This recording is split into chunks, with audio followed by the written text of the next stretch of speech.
Hey, good evening, everybody. I'm John OLoughlin, and welcome to my channel. It's called McDuff Lives, and tonight we are having a reunion of the trio. We've been away for, or at least one of us been away for a couple of weeks, but tonight it's all three of us: George Webb, Professor Hamamoto, and myself. So let me add everybody to the stream here, and let's see. Oh, and look, David Underdown's with us too, a special guest tonight. All right. Well, welcome everybody. And how are you guys doing? It's raining here. I hope you guys are enjoying the weather somewhere. Thank you, John. Hi, gentlemen. David, George. Hi, Dr. Hamamoto. Sorry I've been gone for 2 weeks, but Amazon blew up my library. Yeah. And then we've been trying to print in-house and all this stuff. So anyway, it's great to be back with you guys. I'm here with the great Dave Underdown as well. We're in Troy, Michigan at Kelly Services right now, so we're following up on Paul Wellen for everybody. There you go. Hey, can you get me one of those swords? Yeah, I think that they probably have them, actually.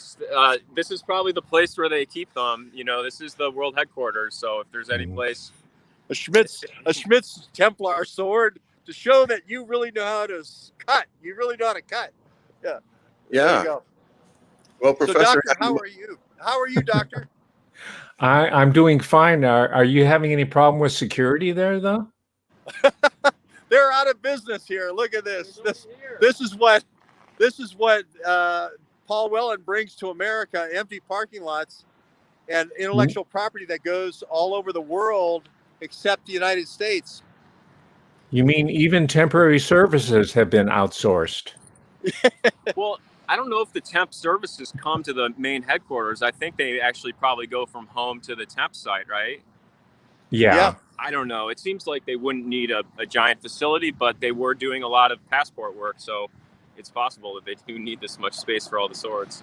Yeah, you got to bring in a lot of overseas operatives if you want to put them into all the places that are going to collapse, like Chrysler and GM, and then you got to have somebody pick up all those thumb drives with all those designs, to get them back to Tolyatti on the Volga, and then other, Nova Syria and Ukraine. If you're going to replicate everything that was here in Detroit, it's going to be 2 or 3 people with a couple of, backpacks.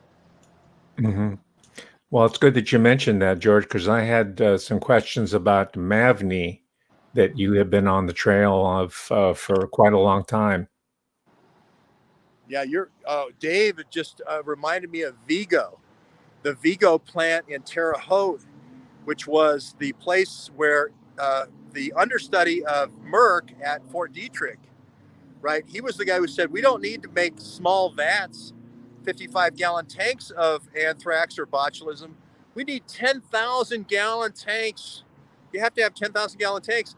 And Dave reminded me that is on the site of the Evonik Degussa plant right now on the Wabash River in Lafayette right now. Yep. And it was Ira Baldwin's plant. And who else? Well, Ira Baldwin was up at the University of Wisconsin. There was a company called the Commercial Solvents Company that was based in Terre Haute, and you also have your Eli Lilly is very close, but this Vigo plant was a chemical warfare facility made for World War II. It's historically that's what its purpose was. So it's it's something that nobody thinks about, but Churchill did place an order for 50,000 anthrax munitions from that plant for World War II. And the first president of Israel, I forgot this until Dave reminded me over pizza, Chaim Weizmann. Chaim Weizmann, the first president of Israel, or the first premier of Israel, first president. He had an interest in commercial solvents. He owned it. He owned it. He owned it. Yeah. That's how early the state of Israel was into dark weapons. Mm-hmm. And I love Israel, all that, but I got to tell the truth. Yeah. His transfer when he moved to England was signed by Winston Churchill himself. So he's somebody that was a peer of the Disraelis and the Rothschilds. He was somebody that was very much in the elite of the London as far as planning the state of Israel. But he did have this solvents plant in Terre Haute, Indiana, which, you know, again, like most people never think of Terre Haute. The only reason it means a lot to me is because my grandmother was a student at Indiana State Teachers College in Terre Haute, and so I always thought of it from that. I never knew about its the dark weapon the system. dark. Yeah, I didn't know that it was one of the anthrax capitals of the world. Well, that immediately brings to mind for me Department of Agriculture and your land grant colleges. Yeah, definitely. University, you know, again, talking with Dave, realized that the Skull and Bones kids, the class of 47, John, the class of 47, not 1947, but the class of 1847, David Underdown again reminds me that all of those classmates form up Indiana University, Michigan here, University of Michigan, Stanford. So Okay. so the founding of Stanford was from Indiana University president that transferred, and the Is that White? it was White, and what happened was it was Star. Oh, his middle name was Star Jordan. Star Jordan. Yeah. So it was Star Jordan David Starr Jordan. that went from Indiana to Stanford, but they were originally Cornell friends. It was I think Andrew White and Colt Gilman were classmates at Yale, and one of them founded Cornell, and then Colt Gilman, I believe, became the president of Johns Hopkins. But you had this Indiana University of Michigan connection because they tried to recruit the White that was at University of Michigan to lead Stanford, but instead the Indiana Jordan went instead. But they were all kind of in the same group of, you know, scholars, and the idea was they wanted to create a Cornell of the West Coast as Stanford, and that was sort of the idea, was to model Stanford after, you know, Cornell, which is, of course, is a very, you know, interesting you know, history with Cornell, and then, you know, with all the Ivy League schools. Well, Gilman, Skull and Bones Gilman was also the first president of the University of California. Oh, yeah. Okay. Yeah. UC is a Skull and Bones entity. So it's a Skull and Bones, and then you also, of course, have your Vannevar Bush, you know, setting up the Manhattan Project with a lot of these similar universities in the California system, and, you know, Columbia, MIT, Harvard, you know, Princeton, all of the universities we've been looking at. By the way, David, it rhymes with your favorite word, beaver, Vannevar. Oh, Vannevar, like beaver. Okay. No, We're on Big Beaver Road here. Vannevar. If you want to pile on with everybody else, I did name myself Beaver as a 3-year-old, and I did grow up in an area where the main crossover was Big Beaver Road. So I got a lot of teasing from a young age. I learned the double meaning as about a 5-year-old, I'd say. So I endured a lot of teasing. So, you know, But he also was being groomed, sort of in a kind of a Kissinger kindergarten way, to go on to tell the White Russian story, bringing in everybody into the airport down there in Ypsilanti, Willow Run, to bring in these operatives to steal all the intellectual property out of here. Well, my alumni of Detroit Country Day is none other than Steve Ballmer. So he was, you know, obviously somebody that's a key character in the development of Microsoft, and he was a high school intern at, you know, for Ford. His dad was at Taycom, and he was, you know, somebody that worked there, and, you know, so, you know, it's and Mark Kulak's done a lot of things on how Ballmer stole BASIC and then took it to Gates to start Microsoft. Yeah. So, yeah. Well, anyway, let them. Yeah, go ahead. You guys, I'm sorry, we don't mean to be. Yeah, we're just hijacking your show right now, talking about Kelly. Well, it's a pleasure to have you with us, David, and I'm glad. You know, I just want to point out to everybody the amazing work that David's doing on Twitter. I find myself just watching his Twitter all day long because he puts up the most amazing threads of research that ties things together, both as far as the companies and the origins of the companies, and also how the elite families are all connected. And it's a great ride, David, to just follow you on Twitter. glad to hear you say that, because I feel like I get no feedback in it, and I just find myself like enjoying writing it and thinking it's, just crazy how everybody can really, I mean, like when you talk about that class of 47 at Yale, I mean, that was the Russell Trust, and that, that really was a key driver of a lot of our history, comes from the Yale and the history of, the Connecticut Cut and sort of the Western Reserve, with Rockefeller being in Cleveland, and all of the history of that is all tied together. So it's fun to put it together. And this leads over to Dr. Hamamoto's work with universities, using the universities as sort of a brain drain, or to take advantage of the youth in order to keep that competitive edge. Mm-hmm. Well, since we're talking about universities, I think I'm onto a thread here that might prove to be important, and that's because we talk about literature a lot in our conversations. But F. Scott Fitzgerald is from St. Paul, right?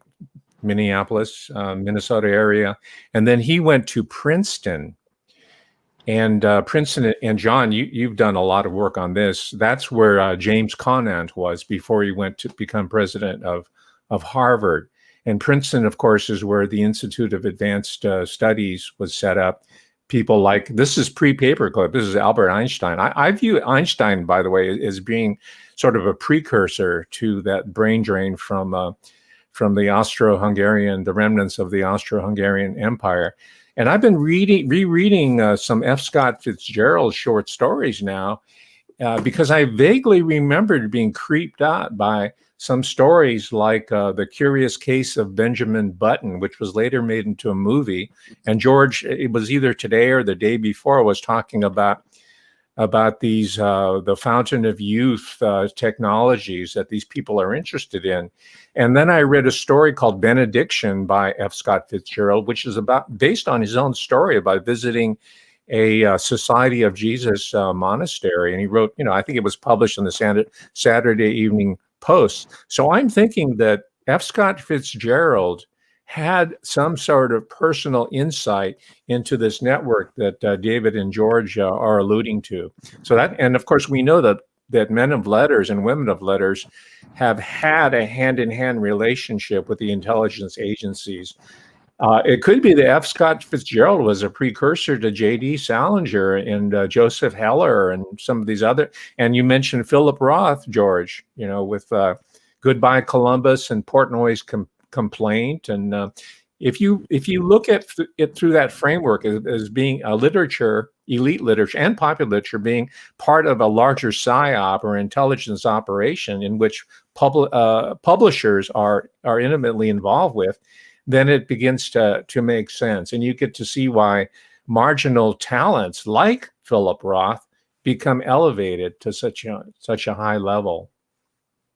Yeah, I definitely, when you're talking about Great Gatsby, even, you're looking at basically Teddy Roosevelt's sort of, I don't want to say egg droppings, but, Little Egg and West Egg and East Egg and all the wealth that's created from false flags, like the Spanish-American War, like the first use of the torpedo against the USS Maine, the first really, really big false flag. That is, it's this whole new kind of exuberance created out of, hey, we can make wars and then we can profit insanely. We can profit insanely from these things. Mm-hmm. And that's really, at the end of it, the Great Gatsby is a lot about drugs, but you're always going to be a rodent. If you're, the Robert Redford character, he's a rodent, really. He's just a lowly drug dealer, even though he's rich, even though he went and got the Quadigare and all these things. You're never quite going to be up there with, I can't remember the gal's name. Daisy. You're never going to be a Daisy. Sybil Shepherd. Yeah, you're never going to be Sybil Shepherd. You're always well, going to be. Yeah. Jay Gatsby, he anglicized his name, of course, like a lot of immigrant crooks. Kolomoisky should rename himself to Ivan Connors or something like that. But but the central mythology there that surrounded Jay Gatz, who was a bootlegger, right? drug dealer and all that, probably a human trafficker, was that he was rumored in the context of the novel to be the guy that had thrown the World Series with the Chicago Black Sox scandal. That was Jay Gatz. And so Fitzgerald was telling us that the corruption pervades every single institution, including the all-American sport of baseball. And isn't that what's happened in 2021? Go ahead. I was just going to say, I think with that White Sox scandal too, I think that was it Andrew Rothstein that was, I believe was kind of a Meyer Lansky mentor. He was known as like a real, sharp accounting numbers guy that, kind of orchestrated that stuff. I do think there's a lot of, legacy with, the sports books and the, Who are you telling me the Bronfmans had an interest in Lafayette? Did the Bronfmans have a leg into the dark weapons? Maybe I've got that wrong, but just on the point of corruption runs deep and is pervasive, I definitely think that's the point of Great Gatsby. And you'll never ever, if you're a rodent, no matter how much money you make, no matter how brave you are, you're never going to please them enough to be on that inside intelligence circle to do the false flags. You're going to be kind of like a here he comes, there he goes story always. That to me is the Great Gatsby. Right. And Arnold, it's also the story of Kolomoisky and all the White Russian girls just a little bit up the place from Roosevelt's mansion. Mm-hmm. If you're there up at the Walls of Jericho mansion or you're there at the DuPont mansions, you're always going to be just a fixture, kind of an apparatus to move the ball forward for them. Well, case in point, Michael Avenatti just got rolled up, right? He was the guy that was trying to extort Nike. Yep. He was one of the Gatsby type characters, and they said, "Okay, you've accumulated enough money like a truffle sniffing dog, and now we're going to put you out." David has a truffle sniffing. I have a truffle hunting dog, Doctor. And we just bought a pizza for this dog. You believe it or not? Three is to find truffles. Yeah. It's all right. Wonderful. Yeah, how about one of those fishing cormorants that have a ring around their neck? So they go and fish. They grab the fish, but they can't eat them, and the fisherman takes it. That's maybe a better analogy, except that they only do that in Japan. Well, I just want to comment on Avenatti because Julie Swetnick, he was the handler for Julie Swetnick. So he's moving people left and right, and then he's the overlord, handling the paperwork and so forth for these people coming and going. Where's Julie Swetnick now that Avenatti's in jail? He is the perfect Gatsby. He is the quintessential Gatsby. Exactly. But you know what? I think we could draw on from the energies and the connections, because they go up high level with these criminals. So toward that end, that's been my argument all along. How are we going to break or cut the Gordian knot, as George Webb put it? I think we're going to do it through the hard guys. And in Britain, they're called hard men. So I've been studying up on my British criminal tradition, including the Cray brothers. And we're going to use these guys to bring justice to our unjust world, because we're not going to get it through the court system, the legislature. We're going to go through the hard men that who have a code of honor and do respect humanity, and they're not interested in exterminating human life or animal life or plant life for that matter. So that, I think, because George, you're talking about, okay, we have all the information. We can talk about it from now until kingdom come. But what is the strategy? What is the strategy to make it all right again? I think we have to go to the hard guys. Can I make a suggestion? Hey, sure.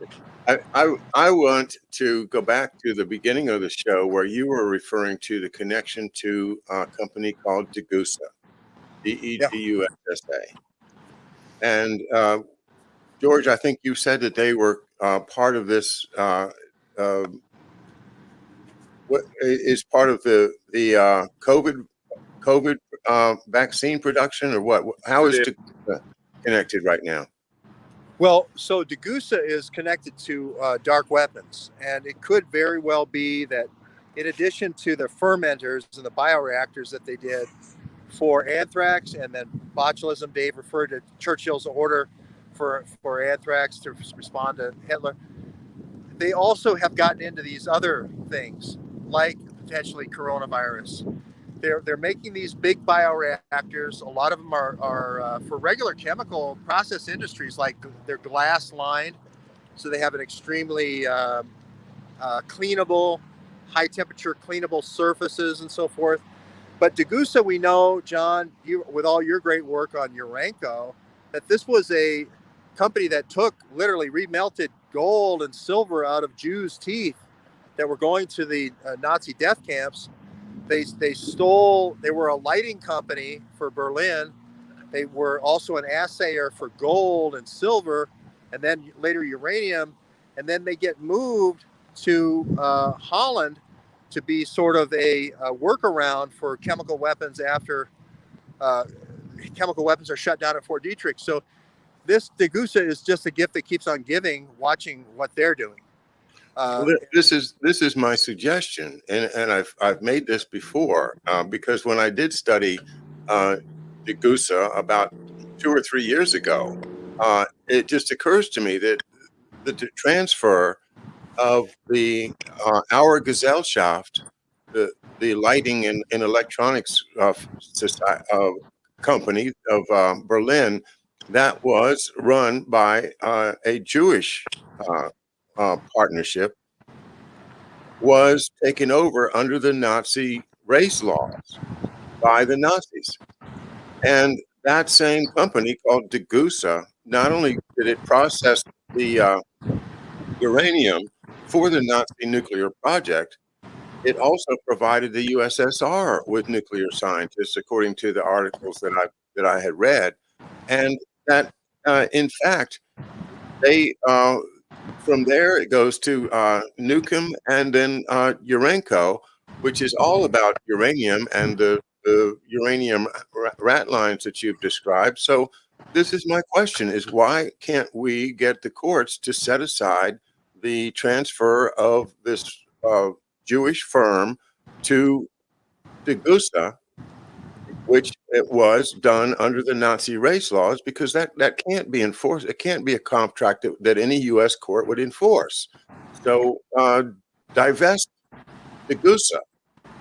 There's a remedy for some part of this anyway. I'd like to see somebody take that cause up.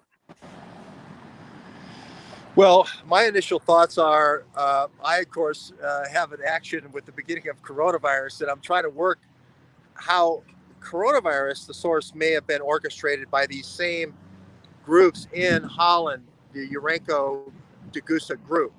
So that's my angle, is taking, hey, this is what they do. If you let them go, here's what you're going to get. You're going to get coronavirus. Then you're going to get anthrax. Then you're going to get botulism. You know, they're going to give you everything that they ever reacted. But that's my angle on it through a suit with CNN. But I'm open to Dave, your thoughts. With back to Indiana, there was an Evonik Degussa plant that was part of the still there. Lafayette, right? Yeah. This is the Purdue University. I know George has covered this, and then Addie was down in Lafayette following up on that story. But as far as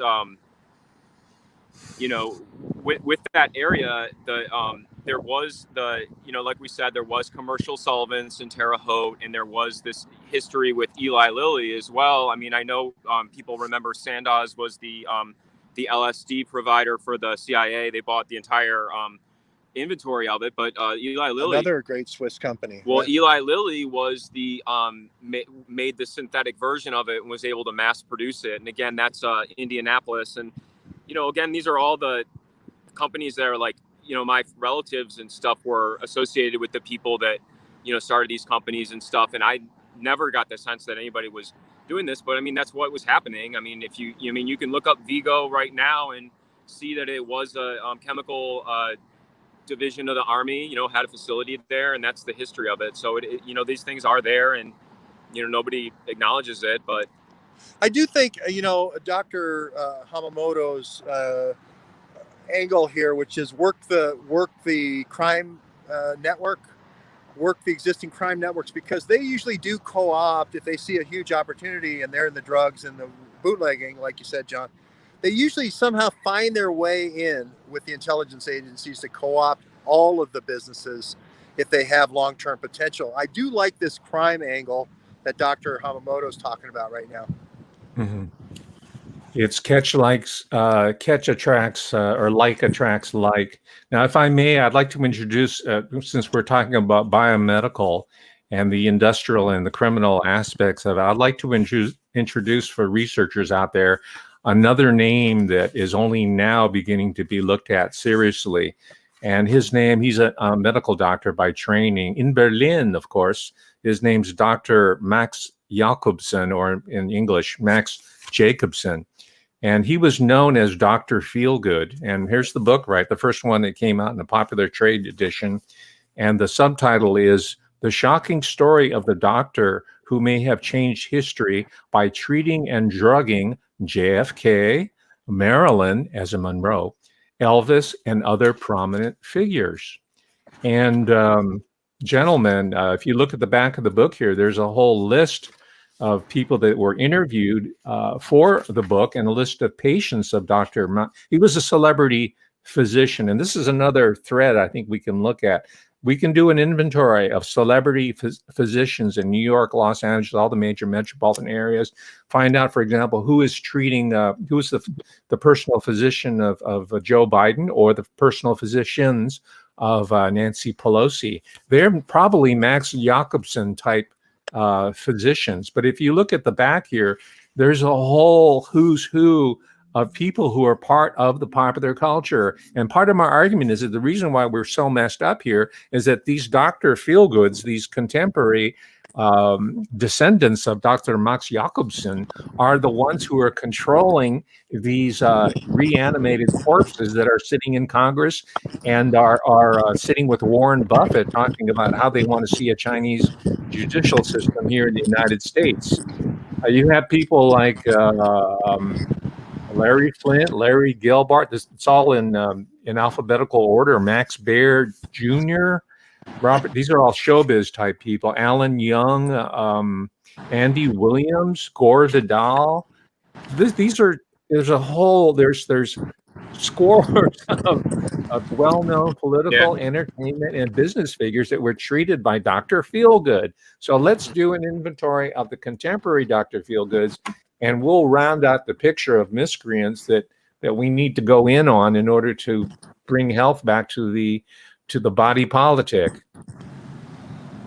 Well, it reminds me so much of some of the people like Sidney Gottlieb and some of the MK Ultra stuff and the MK Naomi stuff. And Dave, you could take it from there. Well, I was just thinking about Ewing Cameron up in Montreal, and then with the whole Camp X and the Stevenson training all the special forces in Ontario. This is the SOE guy in Canada, William Stevenson. Right, William Stevenson, that started the OSS with Wild Bill Donovan in the Rockefeller Center. He also started a training camp in Canada, in Ontario, where they did a lot of special forces training, and that's very close to Montreal and Toronto. The McLaughlin mansion. Yeah, the McLaughlin mansion. I asked John. That was one of the first things I asked John if he was related, because that was the General Motors president for the Canada division was McLaughlin.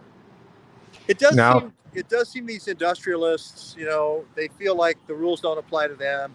They have the Jeff Epsteins.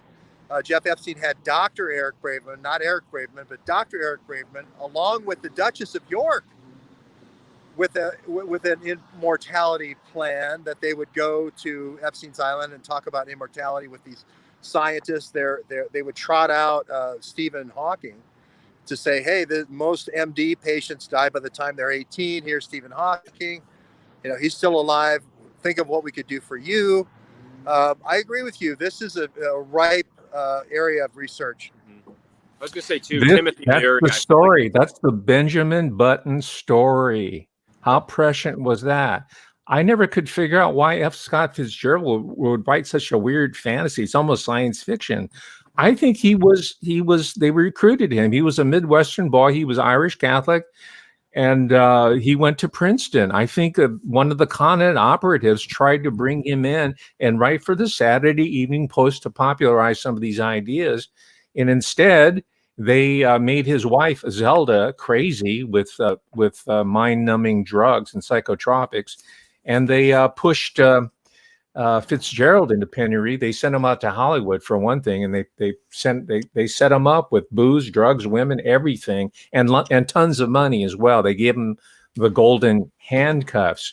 But the deal with MK Ultra and Ewan Cameron, I know we've read those books now for 50, 60 years, and now Annie Jacobson is pretending like she came up with these incredible discoveries. But the missing element is that it wasn't a bunch of housewives and people who were in prisons only that befell the fate of that was doled out by Ewan Cameron and other people like that. Martin whatever his name, Orb is it, and the poisoner in chief, people like that. It was people at the highest levels of government and culture, performance areas. Leonard Bernstein, legislators, and as well as top level mafia figures. That is the true legacy of MK Ultra. And I think we did some more research, David. We would find that Dr. Max Jacobson had a working relationship with people like Ewan Cameron down at UCLA, or some of the people, because he was in LA as well. He was probably getting the top of the line pharmaceuticals from some of these characters over at UCLA. Yeah, David mentioned talked to me earlier about Timothy Leary, which I thought was interesting, and the people he ran with, and I was completely surprised by. Why don't you talk about that a little? Yeah, I mean, like the whole Mary Pinochet Meyer. There was the rumor that she was, affiliated with Timothy Leary, and he was, she was getting LSD and, hooking up with JFK on drugs, and again, like I don't know all these stories, but Timothy Leary was the professor at Harvard, so he was somebody that was at the the top university in the world, arguably. So. Yeah. I think you're right. I mean, these guys do have, they have cachet, and that's how I think they can get away with doing it. But it's, it is. So when Catherine Graham, Dave tells me the story of Catherine Graham has a room key, and she's throwing her room keys out there and saying, the first guy who finds my room key, gets to have me tonight. I have to believe that there's some augmentation to her drink. And it's always Warren Buffett. Isn't that interesting? How it's always Warren Buffett and Dominion Energy, which Dave informs me used to be Dominion Power, Thomas Jefferson's Dominion Power in Washington, D.C., that now Warren Buffett owns as the number one gas transmitter in America, Dominion Energy, and also the number one rail transporter of oil.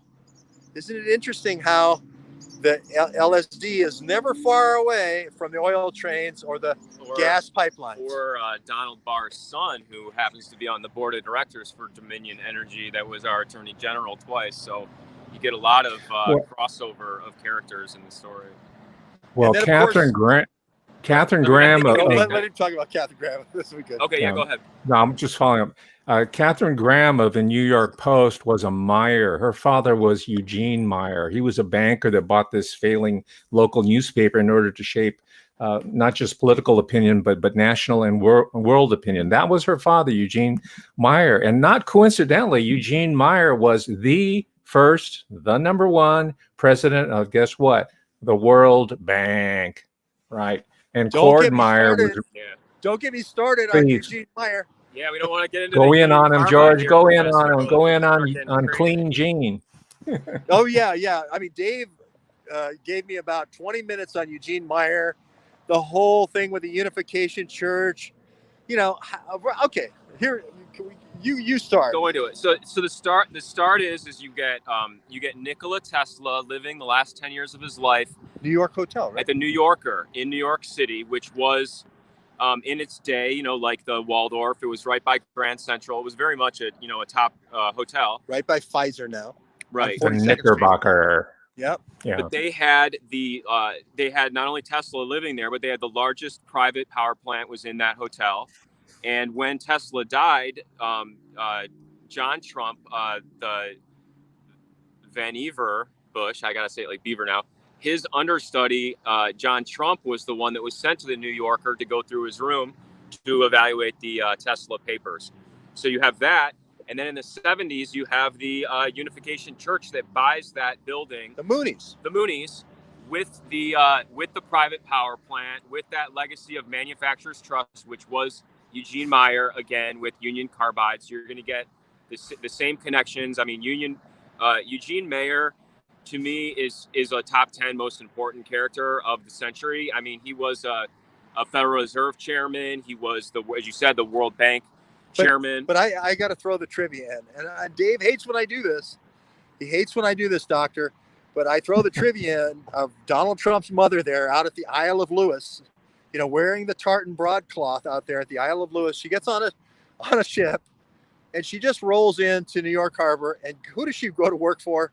She goes to work for the Carnegies, right? And then she just happens. Did she end up over with Vannevar Bush? I don't think so, because was she the one that... but just her son ends up with Tesla. Carnegie was a Scot himself, right? Yeah. Yeah. So, I mean, it's just like, do the intelligence agencies just basically do everything and then leak out a cover story? It seems so. Well, that was going to be F. Scott Fitzgerald's job at the Saturday Evening Post. He was going to be leaking a little bit, and they'd have a laugh amongst the white shoe boys about putting it over on the rest of us. And the professors at the university are teaching F. Scott Fitzgerald completely wrong. There has to be a complete, again, just like George completely demolished business as usual journalism with his radical historiography. There's going to have to be a radical revisioning of all the scholarship, thanks to Team W's work over the past 5 years. And that's the beauty of it. Everything's up in the air. I love it. It appeals to that anarchistic spirit that I so embrace. Yeah, well, it's been a great, hour that I've spent with Dave, and John's coming back here. John, what do you think so far of this retelling of American history? Well, I want to be a part of it. I think that's what motivates me too. Is that we've got to do that. We've absolutely got to. I mean, if you study my father's story, then you know that everything we've been told is wrong. And the people that have been running the show don't care about us, and they don't really care a whole lot about war or soldiers or anything, injuries or anything. All they want to do is either sell the munitions or else sell the drugs. I mean, you look at our wars and how much morphine and any of that stuff has been part of our economy following the wars. I mean, the Civil War caused hundreds and hundreds and thousands of guys, women too, to suffer terribly painful injuries that they're going to suffer for the rest of their lives. Well, who's ready to supply, the drugs? Bayer in German, the great drug cartels of Europe are standing by. All you got to do is pay for it, and that part of our history, it ties right into my dad's story with Vietnam and him, becoming aware of the CIA's drug dealing and the importing of those drugs. Like even in the bodies themselves of our deceased. We call them heroes, but our sons, our daughters, our soldiers, our sailors and airmen and everybody that was involved in the Vietnam War was there under false pretenses. You're darn right. We got to rewrite our history, and I'm absolutely 100% in with that. Yeah. Well, what's nice about it is that the materials, the concepts, and the attitude, which is really important, the heart and the soul, is already there. It's in the literature. It comes from F. Scott Fitzgerald, who's kind of a marginal guy who went to white shoe boy land, right, in Princeton. He comes from the Midwest, right? He's also Irish-American Catholic.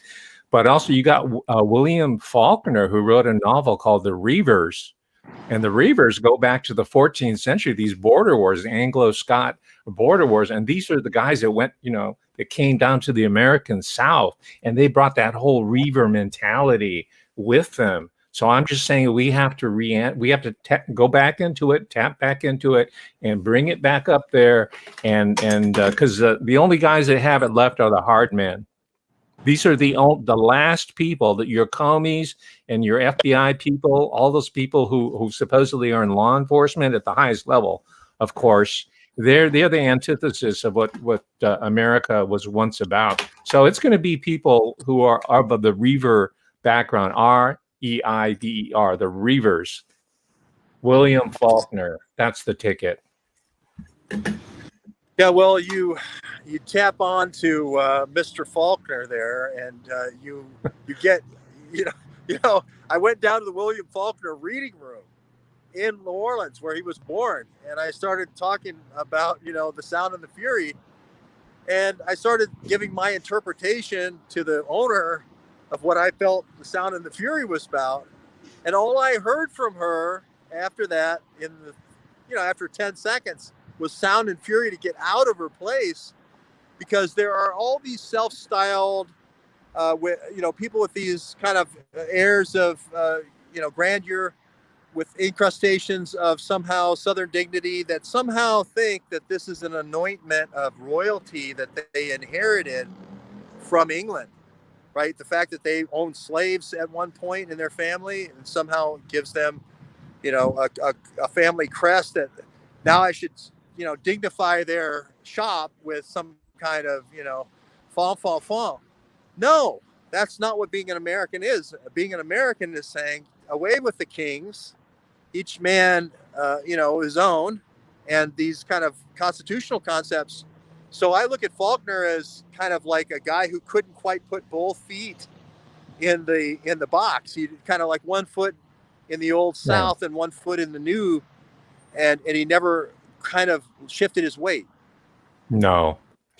It took people like James Baldwin, his literary successors, to make that transition. But I think he was edging in that direction. I know the famous speech he gave in the Nobel as a Nobel laureate about just sort of, taking the status quo as it is and working from there.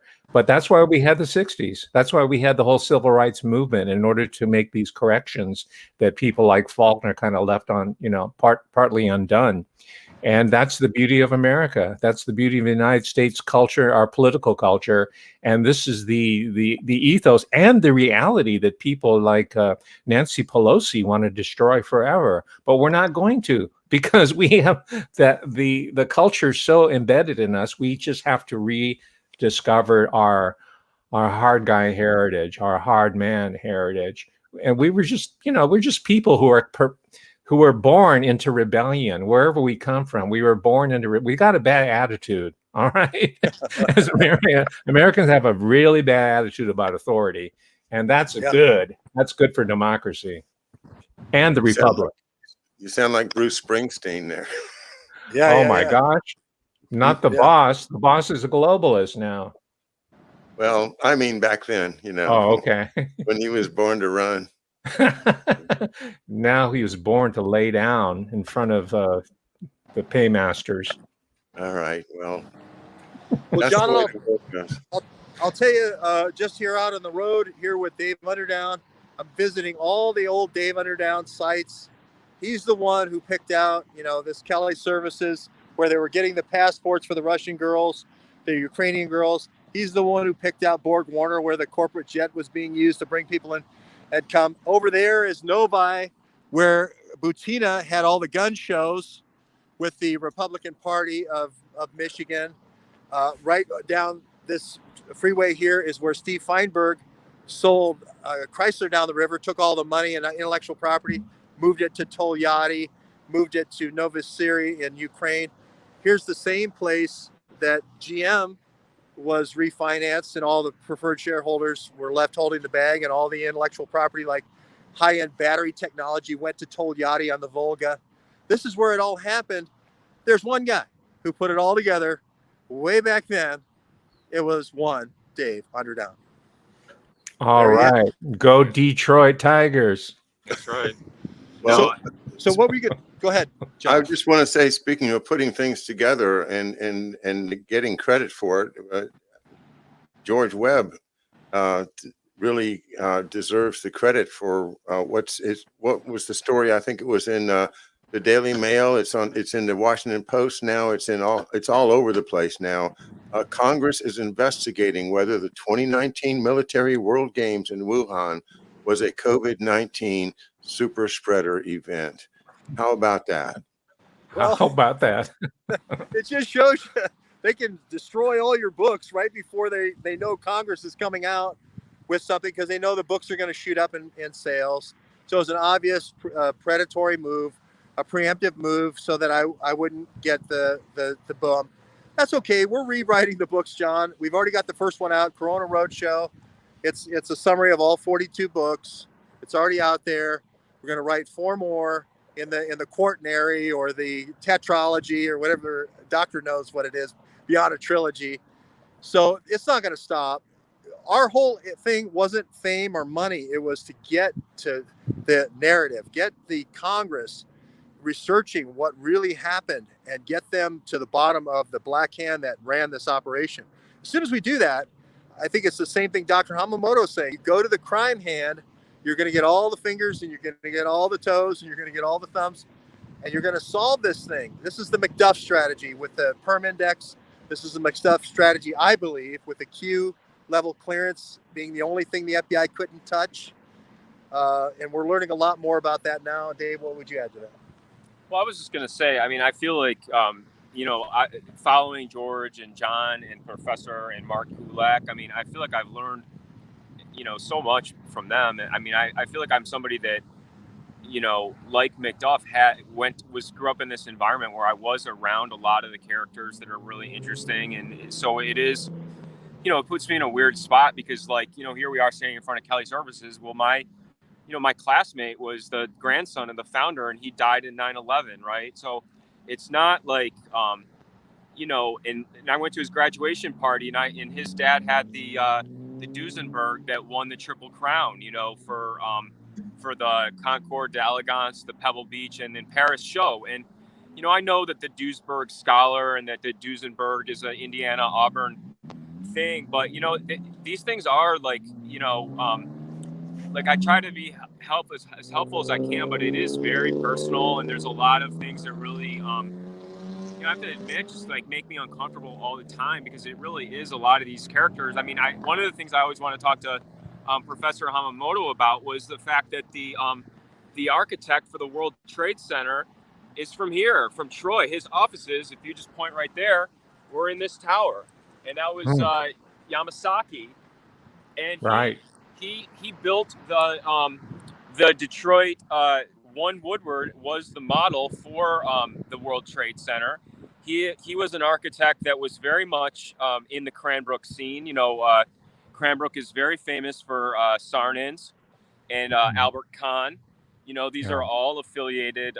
There was a Crane, the Crane that did the DIA. Those are all Cranbrook families. And, with that, Ted, dying in 9/11, his dad or his grandpa started this. Tell us the last name again, Ted. Ted Adderley. Adderley, So it was his mom's family that was the founder. His mom was the Kelly, but his dad ran it. His dad, Terrence Sr., ran Kelly when I was growing up. And, he died in 9/11 in the architect, his offices were right next door.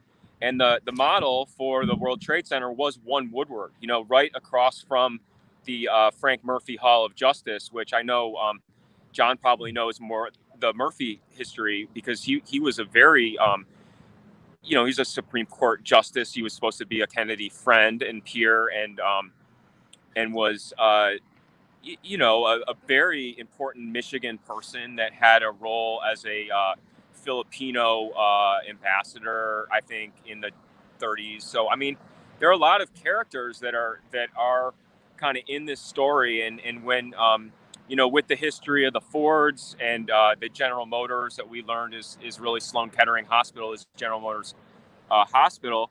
Oh, that was the other thing with the Vigo. Vigo had Charles Kettering and Delco, which Delco was the original air conditioning for cars. This is the connection with task force that she was saying, that the Dayton Kettering had the Nazis that were in the air research lab somehow were able to put the payload guys. The platform guys were in Dayton, but the payload guys were in